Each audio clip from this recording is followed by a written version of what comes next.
if you want to take your seat, and those of you who are online, we're going to ask some questions of Steve. We've got a few here, and then we're going to head out for a little bit of food. So, Steve, why do you think that talking about Jesus is somewhat considered taboo, whereas talking about other beliefs seem to be considered part of being inclusive? Yes, okay. There's probably a number of different factors that contribute to that, but the one that I think might sit on top for me is I think there's been a perception that in the past, Christianity hasn't been super well behaved in a few different areas.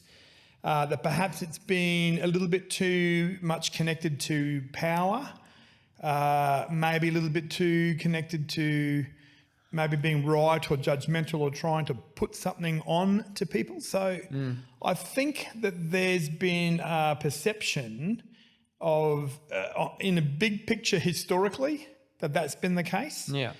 I think also people may have had some, there's enough of a bit of a flavour in media or a flavour in people's lives where they kind of can pick out some of those experiences for themselves. So I think what might be behind that is that Christianity has maybe had its turn and hasn't always been well behaved, and maybe hasn't always been helpful, perhaps in some cases harmful. Yeah. And so we need to be careful of it. Yeah. And so we need to push it to the side and push it down a little bit. And what we need to do is raise up other diverse voices. Yeah. So that would be my perception, part of that postmodern turn.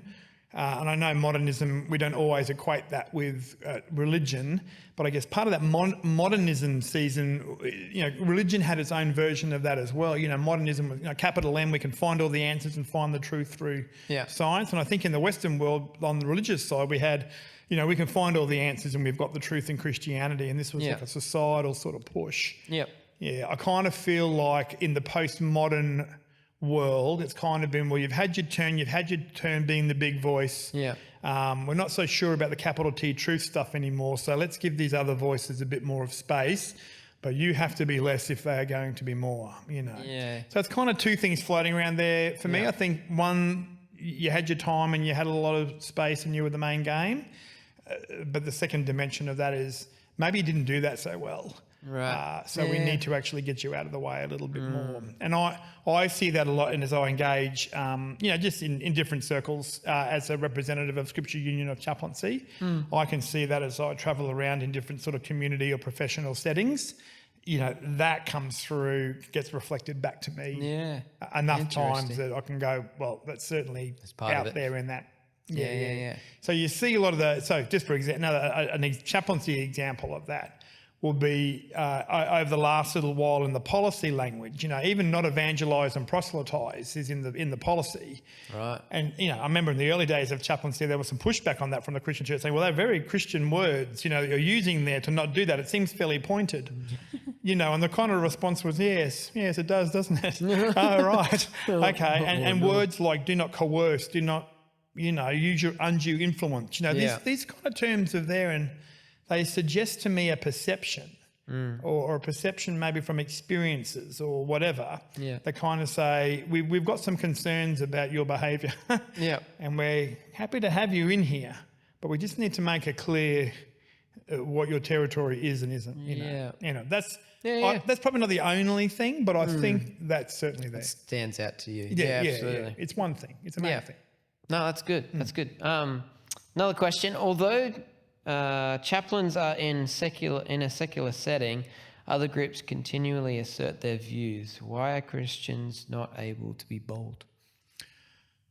I mean, maybe some of what I just said about the first question applies there a little bit. Again, my experience in the chaplaincy space is, again, going back to some of those Jesus skills we were just talking about earlier. And I'm actually the person that runs the spiritual support session for our new chaplains. So when they come as new chaplains in induction, I run the session and say, here's what this space looks like, and here's what you can do. We just are always really encouraging them to be courageous and creative and respectful and interested. And I kind of say to them, this is, again, a very daggy dad kind of thing to say.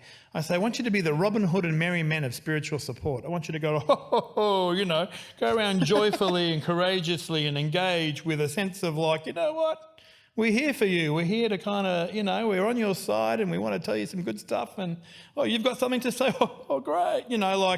Going with a certain spirit of creativity and courage and boldness and joy, and interest and curiosity and generosity. I think boldness is one part of it. Yeah. But I think boldness in amongst a whole lot of other categories, very Jesus-like behaviours, is really what we're looking for. Yeah, I like that. Yeah, I don't know, something like that. Yeah, cool. What's your best tip for discerning where people are at on their path and where God might be at work, kind of spreading seeds in their life? Again, I probably would go back to question asking in some ways. And I think some of the questions we can ask people, and I know, again, in the chaplaincy circles, I encourage their chaplains to ask questions of their kids and their staff and whatever. It's simply to ask them what they think, or what do they know, or what experiences have they have, so I think actually some curious, when you're interested and curious, so do you have any kind of religious stuff in your life that helps? Do you have a sense of God? Like, just to ask people about as part of that, depending on the conversation, of course, that might not be the question, but I actually think, when it comes up, to be able to ask questions like, well, what if this idea was true? What if this Jesus thing was true? What if there was God? Would that make any difference to you? Do you have someone in your life who prays for you? Do you know if there's a grandma over here at the church?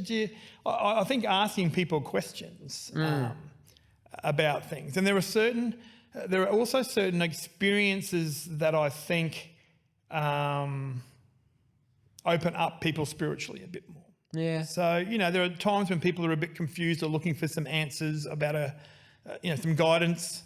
Grief or crisis, of course, are one of those obvious kind of ones. Yeah, people have to make a decision, or if something's happened in their world, or you can. Sometimes there are times to sort of just tap into or pick up or add on to something. They might have lost somebody. How are you feeling about that? What's your sense of what's happening now? Do you have anything that sustains you at the moment? That helps you. Yeah, I like that. Would you mind if I prayed a little prayer for you? Would that be all right? I like that. Yeah, that's really good. Got a few more questions actually. Have you found that people have been less inclined to talk about Jesus kind of over the years or over the time that you've done? I feel like it's difficult for me to sometimes talk about that fairly, because having been a chaplain and worked for a church and worked for a scripture union all my life, it doesn't take long, conversations for people to go,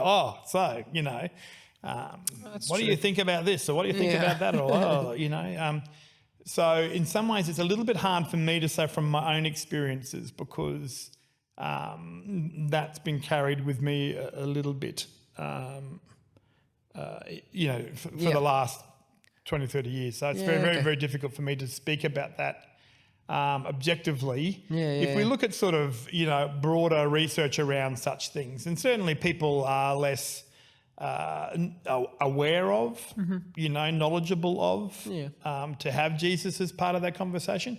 I was just at something the last few days where they've been doing some research called Your Story. They deeply survey 400 Australian young people about what influences them in their understanding of God and faith and spirituality, and who influences them. And they look back over their childhood, youth, and their kind of, early 20s, and they ask them about all of that, But they divided these people up into different sort of categories. And there was a group, I just can't think of how big it was, but it was 16 or 20% or something like that of these young people who the presenter said, you may as well have asked them, how the Icelandic Prime Minister was performing these days, in terms of asking them a question about spirituality. They're just going, I didn't even know that was a question. Like, what do you mean? Like it was just so much not on their agenda, on their radar to even have. And this was spirituality. This wasn't Jesus. It was just this broad, like, what do you mean? Like, I didn't know that was even a thing to be talking about. So I think we're progressively, we talk about this close and far away. We're progressively getting a culture that's farther away. It's not as much on their radar. Yeah. In the first place. My hunch would be the answer is yes. It's less talk about Jesus.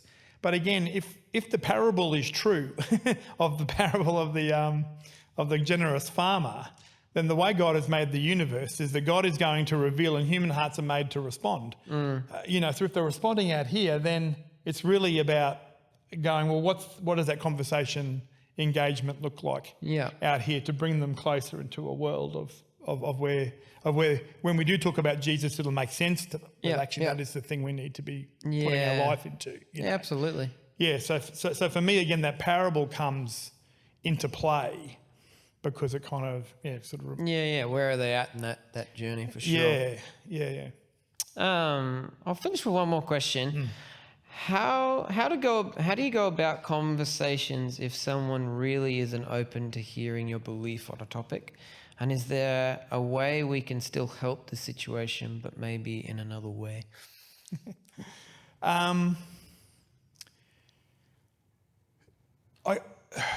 A few things come to mind, I guess. Again, it's all the same stuff, I guess, in some ways. It's to listen to their view. Yeah. To listen and to listen and to listen and to comment and to feedback and ask questions. How's it, and to in doing that, to shift a one-way thing, because we've been talking a bit about shifting our one-way thing to a two-way thing, but I think conversational skills also shift someone else's one-way thing into a absolutely. And sometimes you hope that maybe in a conversation someone will run out of things to say, and they might go, I don't know, what do you think? Well, let me tell you. You can kind of get into it. But that is one of the things about dialogue, I guess. Dialogue is about creating the space where there's a respectful exchange. Yeah, absolutely. I mean, if you really wanted to, you could push it a little bit and say, listen, I really feel like I've heard a lot about what you've got to say, and I think I've got a bit of a picture of that. Be assertive. Jesus wouldn't mind being assertive. We've seen plenty of examples of that. Would you mind if I just made a few comments in response to what you said? So you can be assertive in that way. Again, it's about discerning what you think is going to be the right thing to do and giving it a go. Giving it a go. You don't know. know. Most conversations are about trying the next thing in the conversation and then the other person trying the next thing in the conversation, the next thing in the conversation. 100%.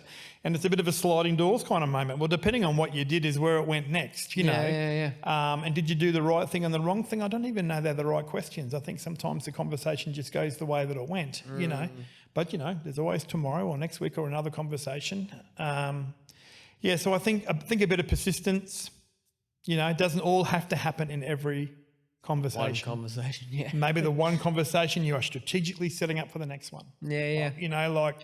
That is part of this as well, I think, is to think a little bit strategically. And in doing one of the beauties about sort of rethinking some of this stuff is to take some of the pressure off ourselves. Do I have to land this thing in this conversation? Well, I don't think you do. Okay. Jesus had a number of conversations. We read about them. Where people walked away, and he was sad about that. But he didn't chase them. 100%. Then other days, he chased somebody, found them somewhere else and asked them something. What's the formula? Thanks, Jesus. Well, I don't know, but he's discerning something and doing different things because he thinks that different thing is going to help him achieve the one thing he's aiming for, which is that people will be transformed, as followers of him and be able to step into the kingdom and participate.